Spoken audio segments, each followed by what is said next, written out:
এটা হচ্ছে ভুট্টা গাছের ফুল। এখানে সবগুলোই ভুট্টা গাছ। ভুট্টা গাছে ভুট্টা কিরকম হয় দেখাই। এই আমরা নেমে আসলাম, দেখা যাচ্ছে এইবার ভুট্টা।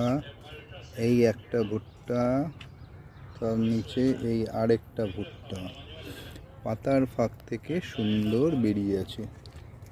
আর তার নিচে নিচে আর নেই, মোস্ট প্রবলি এটা আরেকটা বের হচ্ছে।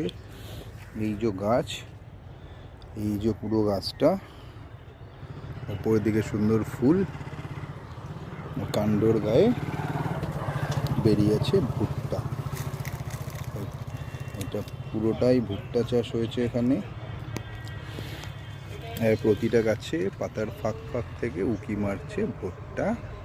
এটা এখনো কেউ ছোট আছে, কেউ বড় আছে, কেউ খুবই ছোট আছে, এইটা আবার বেশ বড়। তবে সবার মাথায় কিন্তু ঝুঁটি আছে, এটাই সব থেকে ভালো বিষয়। এই হলো ঝুঁটিওয়ালা ভুট্টা। আর এটা হচ্ছে ভুট্টা বাগান। তো সুন্দর লাগছে রোদের আলোয়, অসাধারণ একটা ব্যাপার। প্রকৃতিটা কত সুন্দর।